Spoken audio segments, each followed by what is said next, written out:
sobat-sobat muda dimanapun kalian berada, pada konten Katekese Digital kali ini kita akan bersama-sama mendalami tema tentang membuka telinga dan membuka hati. Nah, dalam konten hari ini kita akan bersama-sama memaknai pengalaman kita, terutama pengalaman dari Mbak Rena dalam mendengarkan sesama dan pengalamannya mendengarkan Allah dalam kehidupan sehari-hari. Nah, langsung saja kita ngobrol santai dengan Mbak Rena. Nah, menurut Mbak Rena nih, bagaimana sih pengalaman Mbak Rena dalam mendengarkan? Oke, nah pengalaman saya menjadi seorang pendengar yang baik untuk orang-orang di sekitar saya sampai saat ini sudah cukup banyak pengalaman yang saya miliki. Awal-awal saya menjadi pendengar yang baik, maksudnya awal-awal saya menjadi pendengar bagi orang di sekitar saya merasa sangat sulit ketika mereka bercerita dalam waktu yang lama. Saya mulai gelisah, dalam hati saya sering berkata, kapan sih ini selesainya gitu.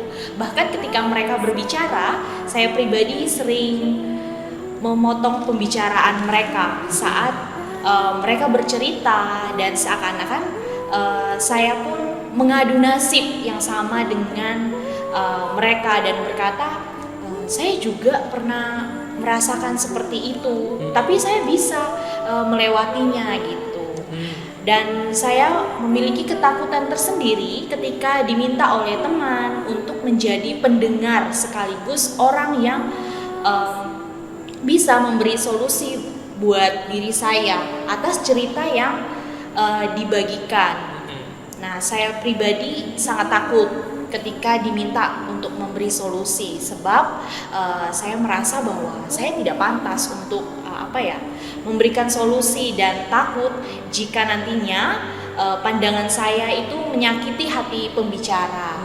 Namun sering berjalannya waktu dan semakin beranjak dewasa, saya pun pelan-pelan berusaha mengubah cara mendengar saya sendiri menjadi seorang pendengar yang baik. Nah, iya Mbak Rena. Apakah sekaligus pada saat itu Mbak Rena juga menjadi pendengar yang membuka hati gitu Mbak Rena? Nah, pada saat itu sobat-sobat muda, saya belum bisa menjadi pendengar yang baik, yang mana dapat membuka telinga sekaligus hati untuk mendengar. Pada saat itu saya hanya bisa mendengar dengan telinga, karena saat saya mendengar dengan telinga saja saya selalu merasa bosan karena lama duduk mendengarkan cerita orang lain. Namun pada suatu ketika saya ditegur oleh teman saya saat memotong pembicaraan teman saya itu, dan dari teguran itulah saya pelan-pelan mengubah cara mendengar saya sendiri. Saya belajar untuk membuka telinga sekaligus membuka hati saya saat mendengar. Dengan penuh kerendahan hati saya belajar mendengarkan. Dan pada saat saya mendengarkan dengan hati, ada nilai positif yang saya dapat, Mas Danang, yaitu saya mendapat nilai kehidupan baru dari setiap orang yang bercerita kepada saya. Saya belajar menjadi pribadi yang lebih baik dari hari ke hari, bertolak dari pengalaman orang-orang yang datang cerita kepada saya. Dan tanpa saya sadari, saya menjadi pribadi yang penuh sabar dalam mendengarkan orang lain dan merasa memiliki sebuah tanggung jawab besar saat mendengarkan, karena saya harus bisa menjaga privasi orang tersebut. Begitupun ketika saya mendengarkan orang tua saya sendiri. Dulunya saya sulit untuk mendengarkan sobat-sobat muda, tetapi sering berjalannya waktu saya menyadari keberadaan mereka saat berbicara kepada saya. Ada sebuah nasihat dan ada juga nilai positif lain yang bisa saya dapatkan untuk perkembangan kepribadian saya ketika saya membuka hati dan mau untuk mendengarkan dan menerima apa yang disampaikan. Lalu Mbak Rena, apa yang bisa membuat Mbak Rena mampu untuk mendengarkan dengan telinga dan hati? Nah, jatuh bangunnya menjadi pendengar yang baik itu seperti apa sih Mbak Rena? Oke, nah untuk sampai pada proses membuka hati saat mendengarkan bukanlah hal yang mudah. menjadi pribadi yang sekarang, yaitu dapat mendengarkan dengan telinga dan hati, itu butuh proses yang lama untuk belajar menjadi pendengar yang baik dari hari ke hari. Waktu kecil sebelum beranjak dewasa seperti sekarang ini, tentunya saya selalu maunya ingin didengarkan. Pasti sobat-sobat muda juga pernah merasakan itu. Tetapi makin bertambah usia, saya juga mengalami benturan sana-sini, entah dalam bangku pendidikan maupun kehidupan bersama dengan orang-orang di sekitar saya. Dan masalah saat ingin selalu didengarkan menjadikan saya merubah cara mendengarkan. Apalagi saya pernah ditegur seperti pengalaman tadi itu karena memotong pembicaraan orang. Nah, teguran itu menjadikan saya berubah untuk menjadi pendengar yang baik. Selain itu, saya pun banyak belajar dari para influencer yang ada di YouTube ataupun Instagram mengenai bagaimana cara mendengarkan yang baik serta dari sharing orang-orang lain juga. Nah, dari pengalaman itulah saya menyadari bahwa betapa pentingnya mendengarkan orang lain. Dan seperti yang saya sudah ungkapkan di atas, bahwa dari mendengarkan dengan telinga dan hati ada nilai positif yang saya bisa dapatkan, yaitu saya belajar untuk rendah hati, menurunkan keegoisan saya untuk tidak memotong pembicaraan orang lain ataupun ingin selalu didengar, dan merasa bahwa saya dipercaya dan ada tanggung jawab besar untuk saya, dan adanya nilai kehidupan yang saya dapatkan dari setiap sharing orang lain kepada saya saat menjadi pendengar. Dan nilai inilah yang menjadikan saya sebuah motivasi untuk menjadi lebih baik lagi dari hari ke hari, serta merasa diteguhkan saja ketika orang lain berbicara kepada saya dari setiap cerita yang saya dengarkan. Nah, hal inilah yang membuat saya mampu pada saat itu, bahkan sampai sekarang, untuk membuka telinga dan hati saat mendengarkan Mas Dana. Nah, iya Mbak Rena. Mbak Rena kan tadi juga sudah mengungkapkan bahwa diri kita tuh cenderung maunya hanya didengarkan saja. Juga dari situ Mbak Rena belajar juga dari para influencer, dari YouTuber, dari selebgram gitu ya. Nah, lalu bagaimana sih pandangan kitab suci mengenai mendengarkan dengan telinga dan mendengarkan dengan hati? Bagaimana Mbak Rena? Oke, tentunya ada dong Mas Danang yang dalam kitab suci berbicara demikian. Nah, jika sobat-sobat muda melihat pada Injil Lukas bab 7 ayat 6-9, di mana dikisahkan seorang perwira yang kafir yang percaya kepada Yesus. Ia mendengarkan cerita-cerita yang disampaikan oleh bawahannya tentang Yesus yang memiliki kuasa dalam menyembuhkan tanpa memandang status apapun. Nah, dari cerita-cerita tersebut menumbuhkan iman kepercayaan akan pribadi Yesus, dan saat dia sakit ia ingin agar Yesus menyembuhkan juga. Nah, namun ia menyadari bahwa ia seorang yang kafir dan tidak pantas. Perwira ini mengungkapkan ketidakpantasannya melalui bawahannya dan disampaikan kepada Yesus. Nah, Yesus mendengarkan cerita pesan yang disampaikan oleh perwira tersebut, dan Yesus kagum pada kepribadian perwira yang sangat terbuka, mengatakan dengan jujur dan kerendahan hati akan situasi dirinya sendiri. Nah, kepercayaan itulah yang membawa ia kepada sebuah penyembuhan. Lalu perwira tadi mendengarkan dengan telinga dan juga hati, karena iman yang dimilikilah yang menyembuhkan dirinya, sebagaimana dalam Roma bab 10 ayat 17 itu mengatakan bahwa iman timbul dari pendengaran. Saya pun menyadari bahwa dari pengalaman yang saya miliki tadi, saat menjadi pendengar yang baik, saya menemukan Allah dalam diri orang yang berbicara kepada saya. Karena pada saat saya mampu mendengarkan dengan telinga dan hati, iman saya diteguhkan dari cerita mereka, Mas Dana. Bahkan menjadi motivasi buat saya memperbaiki diri saya sendiri untuk jadi lebih baik dari hari ke hari, begitu Mas Dana. Oke, menarik ya teman-teman, bahwa ketika kita menyadari pengalaman kita dalam menjadi pendengar yang baik, kita akan menemukan Allah dalam diri kita atau dalam diri orang lain yang berbicara kepada kita sendiri. Nah, lalu mau tanya lagi Mbak Rena, ada nggak sih sumber-sumber lain selain dari kitab suci yang mengungkapkan tentang mendengarkan dengan telinga dan juga mendengarkan dengan hati? Misalnya dari dokumen gereja atau bagaimana Mbak Rena? Ada dong Mas Danang. Iya. Apa itu? Ada kemarin yang paling aktual pada pesan Bapak Paus Fransiskus dalam Hari Komunikasi Sedunia tahun ini. Mas Danang udah baca? Sudah sepertinya Mbak Rena. Kok sepertinya ya? Memang sudah, kemarin sudah baca yang dengan temanya itu mendengarkan dengan telinga hati. Begitu kan Mbak Rena? Iya, itu temanya. Yeah. Kalau isinya mungkin kita bisa pertanyakan apakah sudah membaca selengkapnya atau belum. Iya. Oke. Nah, sobat-sobat muda, bahwa sebetulnya tema katekese digital kita hari ini secara khusus juga menjadi keprihatinan Bapak Paus. Sejalan dengan keprihatinan Paus Fransiskus yang mengajak kita sungguh-sungguh menjadi pendengar yang baik. Nah, Bapak Paus juga menunjukkan keteladanannya menjadi pendengar yang baik. Sobat-sobat muda dapat melihat gambar berikut. Nah, pada gambar tersebut, sobat-sobat muda dapat melihat bahwa Bapak Paus menunjukkan keteladanannya menjadi pendengar yang baik.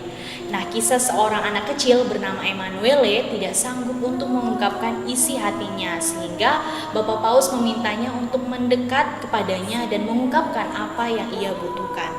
Apa yang terjadi sobat-sobat muda? Bapak Paus mampu mengungkapkan keinginan dari Emanuele sehingga Bapak Paus membantunya menjelaskan kepada orang-orang yang berada di sekitar situ mengenai apa yang dibutuhkan oleh Emanuele terkait dengan apakah ayahnya yang seorang ateis dan telah meninggal namun memberikan anak-anaknya untuk dibaptis akan masuk ke surga sedangkan ia seorang ateis. Iya. Lalu?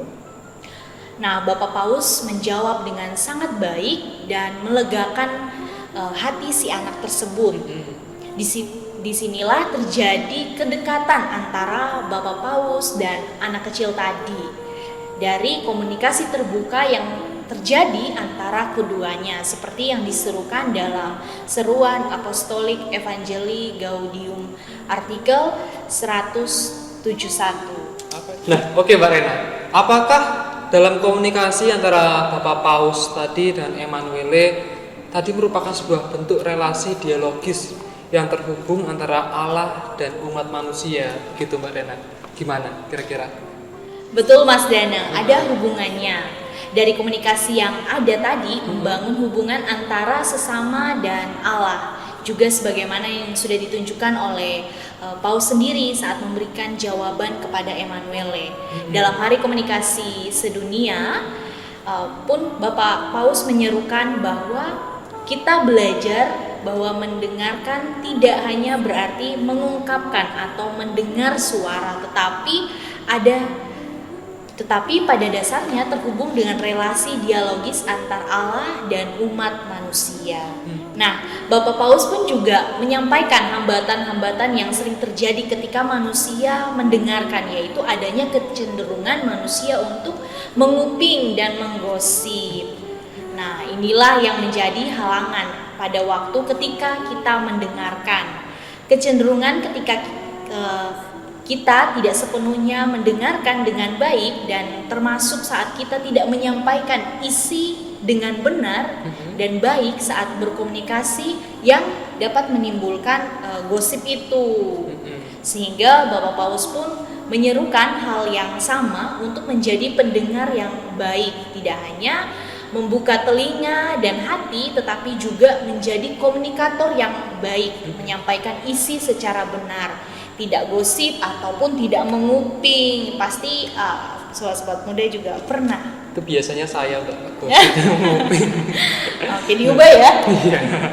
Nah, lalu bagaimana Mbak Rena? Apa sih yang bisa kita lakukan sebagai sobat-sobat muda nih untuk diterapkan dalam kehidupan sehari-hari dari apa yang dilakukan oleh Bapak Paus di zaman sekarang ini? Yang mana begitu banyak orang itu lebih didengarkan daripada mendengarkan. Kebanyakan orang-orang tuh hanya maunya didengarkan terus, tapi kalau suruh mendengarkan, ada kok gak selesai ceritanya gitu Mbak Rena. Iya, benar. Nah, berdasarkan pengalaman yang saya miliki dan ada banyak cara yang dapat kita lakukan ke depannya untuk menjadi pendengar yang baik. Yaitu pertama, kita belajar untuk mendengarkan diri kita sendiri, di mana kita mendengarkan apa yang sebenarnya diri kita butuhkan, mendengarkan suara hati. Jangan sampai kita belum menjadi pendengar yang baik untuk diri kita sendiri. Oke, lalu apalagi nih Mbak Rena? Ya, yang kedua itu pada saat kita menjadi pendengar, kita harus sepenuhnya hadir pada siapapun saat berkomunikasi itu berlangsung. Artinya bahwa fokus kepada kehadiran orang tersebut yang sedang berbicara dan dengar dengan penuh kerendahan hati. Tidak bermain gadget saat mendengarkan, mungkin sebagai bentuk tindakan nyata dari kehadiran kita sepenuhnya. Jika kita tidak bisa mendengarkan, jika kita tidak bisa memberikan solusi, setidaknya kita bisa menjadi pendengar yang baik untuk mereka.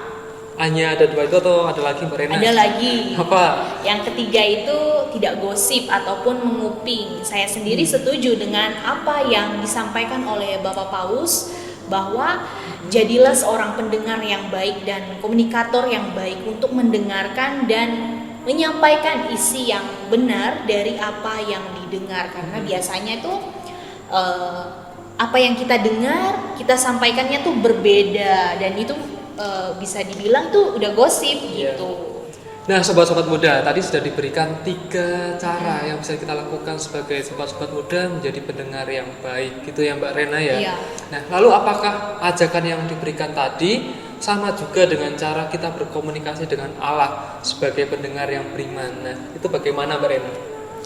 Oke, sobat-sobat muda, bagaimana sih kita bisa menjadi pendengar dan bisa mendengarkan Allah jika diri kita sendiri dan sesama kita tidak bisa dengarkan? Oleh sebab itu, ya mulai dari sekarang kita belajar untuk bagaimana mendengarkan diri kita sendiri itu menjadi penting. Karena jika kita bisa mendengarkan diri sendiri, kita juga bisa mendengarkan sesama. Sekaligus ketika kita bisa mendengarkan sesama, kita bisa mendengarkan Tuhan juga. Nah, sobat-sobat muda, bahwasannya saat kita menjadi pendengar maupun saat berkomunikasi dengan Allah, tentunya kita harus memberikan diri kita sepenuhnya kepada kehadiran Allah. Memberikan diri sepenuhnya itu seperti saat kita berdoa, mendengarkan firman Tuhan. Disitulah kita memberikan diri kita sepenuhnya secara totalitas kepada Tuhan untuk berkomunikasi dan mendengarkannya melalui mendengarkan dengan firman tadi, berkomunikasi dengan doa. Nah, lalu memberikan diri sepenuhnya kepada Allah saat berkomunikasi, disitulah kita akan menjadi pendengar yang baik bagi Allah. Begitu Mas Danang. Nah, apakah Mas Danang sudah menjadi pendengar yang baik untuk diri sendiri, sesama, dan juga Allah? Kalau ditanya seperti itu mungkin saya belum sepenuhnya bisa ya Mbak Rena, karena saya masih cenderung untuk mau didengarkan saja. Untuk mendengarkan itu saya masih sulit. Mungkin kalau belajar dari Mbak Rena tadi, saya bisa melakukannya dengan 3 langkah tadi yang diberikan Mbak Rena. Nah, mungkin begitu saja teman-teman. Terima kasih Mbak Rena atas sharing yang diberikan untuk menyadarkan saya, sekaligus menyadarkan sobat-sobat muda untuk menjadi pendengar yang baik. Nah, dari sharing tersebut saya bisa menarik beberapa kesimpulan yang bisa saya ambil dalam katekese ini. Nah, yang bisa kita simpulkan yang pertama yakni, sudahkah aku menjadi pendengar yang baik untuk diri saya sendiri atau belum? Untuk jadi pendengar yang baik bagi sendiri agar bisa menjadi pendengar yang baik untuk sesama dan Allah. Itu yang pertama. Nah, kemudian yang kedua, kita harus menghadirkan diri sepenuhnya saat komunikasi itu sedang berlangsung. Nah, dan yang terakhir adalah tidak gosip dan menguping. Inilah yang sulit diubah dalam diri kita, namun ini harus diubah. Jadilah pendengar yang baik dan komunikator yang baik dalam berkomunikasi. Nah, Mbak Rena dan teman-teman semuanya, semoga katekese digital kali ini menjadikan kita pendengar yang baik bagi sesama, bagi diri sendiri, dan juga mendengarkan Allah. Nah, Santo Agustinus pernah berkata, janganlah menaruh hatimu di telinga, tetapi taruhlah telinga di dalam hatimu. Nah, sampai jumpa di konten-konten katekese selanjutnya. Terima kasih dan Tuhan memberkati. Dan kau pun akan